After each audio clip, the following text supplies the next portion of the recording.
Question number 7 में कह रहा है कि if 9 kg of sugar cost rupees 166.50, how much sugar can be bought for rupees 259। कह रहा है कि 9 kg शुगर हम इतना रुपए का लिया है, तो मेरे पास इतना रुपया है, तो बताओ हम कितना kg शुगर लेंगे। ठीक है, यहाँ पे शुगर फाइंड, यहाँ पे क्या फाइंड कर रहा है, क्वांटिटी ऑफ शुगर फाइंड करने के लिए यहाँ पे कह रहा है। ठीक है, बस यही आपको आइडेंटिफाई करना कि फाइंड क्या करने के लिए कह रहा है। उसके बाद आसानी से कॉन्सेप्ट को फॉलो कीजिएगा तो आसानी से सारा प्रॉब्लम्स आसानी से बन जाएगा। ठीक है, तो यहाँ पे क्वेश्चन नंबर क्या लिखेंगे, यहाँ पे क्वेश्चन नंबर लिखेंगे। क्वेश्चन नंबर कौन सा था मेरा, क्वेश्चन नंबर 7 था यहाँ पर। ठीक है, चलिए गिवन क्या क्या दिया हुआ था। सबसे पहले हम सिचुएशन 1 का दिया, एक बताते हैं वर्ड प्रॉब्लम में हमेशा एक सिचुएशन 1 गिवन दिया रहता है और सिचुएशन 2 को फाइंड करने के लिए कहता है। तो सिचुएशन 1 क्या गिवन दिया हुआ, सिचुएशन 1 गिवन दिया हुआ है यहाँ पर क्वांटिटी। ठीक है, केजी को क्वांटिटी 1 क्या दिया हुआ 9 kg, यही दिया ना बच्चों।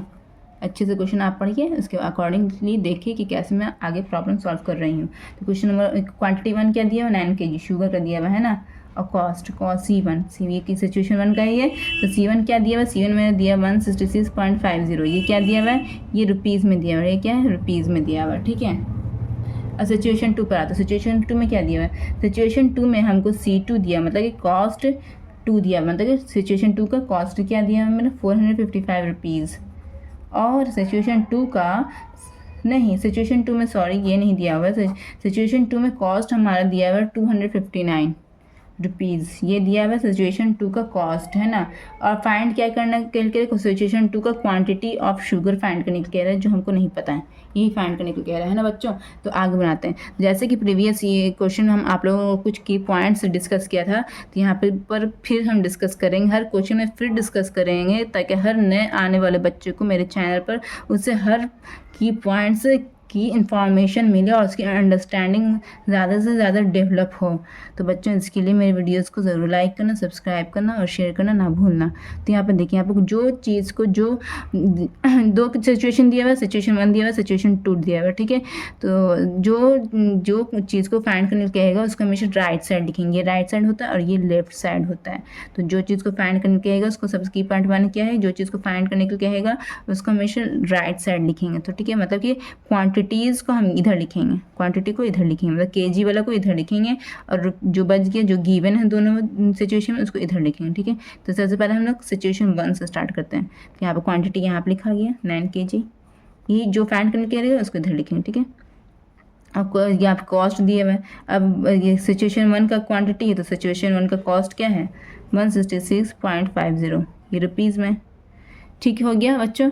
अब हम ये की पॉइंट 1 हो गया। की पॉइंट 2 ये होगा कि हमेशा हम लोग यूनिटरी मेथड अपनाएंगे, मतलब कि 1 पर निकालेंगे ये रुपीज़। ठीक है, तो जब इतना रुपीज़ में जब इतना शुगर दे रहा है, तो अगर मेरे पास सिर्फ 1 ही रुपीज़ है तो हमको ज़्यादा देगा या कम देगा।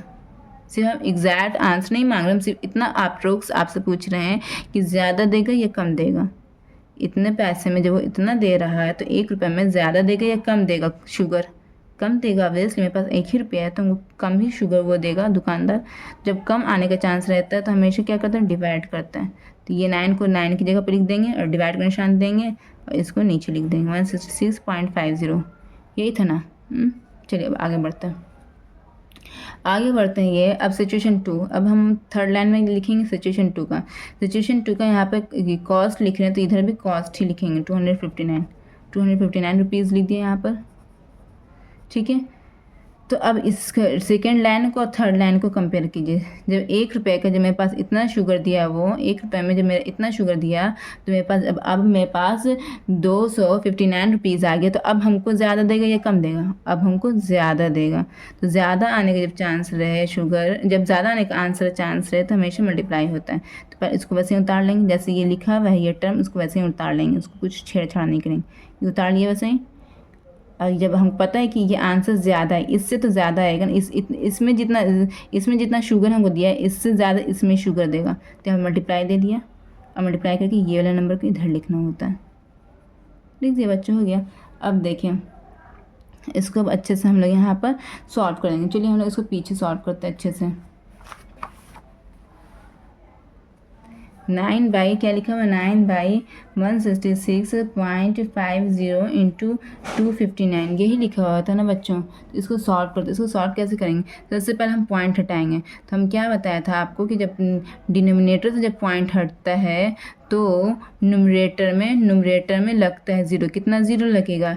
2 डिजिट के पहले डिसिमल है तो 2 ज़ीरो लगेगा, और 1 पर 2 ज़ीरो लगता है। जब डिनोमिनेटर से पॉइंट हटेगा तो न्यूमरेटर में ज़ीरो लगेगा, जब न्यूमरेटर से पॉइंट हटेगा तो डिनोमिनेटर में ज़ीरो लगेगा। तो यहाँ पर डिनोमिनेटर पे पॉइंट है तो डिनोमिनेटर से पॉइंट हटा तो न्यूमरेटर में 2 ज़ीरो लगा। 2 ज़ीरो क्यों लगा? क्योंकि 2 डिजिट के पहले डिसिमल था। अगर 1 डिजिट के पहले डिसिमल रहता तो हम सिर्फ एक ही ज़ीरो लिखते हैं, लेकिन यहाँ पर 2 डिजिट है तो इट मीन्स हम 2 ज़ीरो यहाँ पर लिखेंगे। हो गया। अब इसको सॉल्व करो, 1 ज़ीरो से 1 ज़ीरो कट गया, हो गया। ये अब देखिए ये 5 लास्ट में नंबर और ये लास्ट में 0, इट मीन्स ये 5 से ज़रूर कटेगा। 5 से 15 एक 16 हो गई, ये 5 से 15 एक 16 हो गया, 5 से 15 कट गया, ये 5 to 10 कट गया, ठीक है। अब देखिए ये 9 और ये 3 3 3, ये मतलब ये 3 से ज़रूर कटेगा। 3 3 से 9 कट गया, 3 में 3 3 में 3 3 में 3 कट गया, ये है ना। अब आगे काटना है। अब ये भी देखिए ये 3 से ज़रूर कटेगा, ठीक है। 3 में 3 3 से 9 10 11 3 से 21 कट गया बच्चों। अब ये देखिए, अब ये 37 जो है ना, 37 से ये पूरा कटेगा। बताइए किससे कटेगा? 37 7 से कटेगा, 37 7 से कटेगा, ठीक है। आप अलग से मल्टीप्लाई करके देख लीजिए कहीं पर, जैसे आपको प्रूफ के लिए यहाँ पे दिखला है तो मल्टीप्लाई करके 7 से 49 के 4 हो गया, 7 से 21 22 23 24 25, है ना। 7 बार मारे, 37 के टेबल में 7 बार मारे तो ये 7 से कट गया, ठीक है। तो आंसर मेरा क्या आ गया? 2 इंटू 1 इंटू 7। न्यूमरेटर में इतना ही बचा, नीचे तो 1 ही बचा, ठीक है। डिनोमिनेटर में 1 बचता है तो वो मतलब कि कोई वैल्यू नहीं रहता, ठीक है। अब यहाँ पर देखिए 2 7 14, 2 1 2 2 7 14 है ना, 14, ये क्या 14 kg है ना, ये हमको 14 kg, यही मेरा आंसर हो गया मेरे प्यारे बच्चों, ठीक है। तो ये मेरा आंसर निकल गया। अब आप लोग बोलिएगा कि मैम स्टेटमेंट कैसे लिखें? आंसर तो मेरा निकल गया, लेकिन स्टेटमेंट कैसे लिखें? स्टेटमेंट आप लोग तो आप लोग बोलिएगा बच्चों कि स्टेटमेंट कैसे लिखें? तो स्टेटमेंट आप लोग तो ब्रिलियंट है, अपने से बना कर लिख ही लीजिएगा, कोई ना कोई मीनिंगफुल स्टेटमेंट लिख लीजिए, ठीक है। तो यहाँ पर लिख लीजिएगा कि in rupees quantity of sugar, ऐसे लिख दीजिएगा, ठीक है।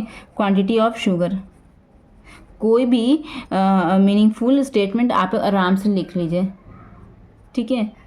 प्रॉब्लम सही होना चाहिए। आप लोग तो ब्रिलियंट है, आप लोग तो मेरे से ज़्यादा अच्छा स्टेटमेंट लिख सकते हैं।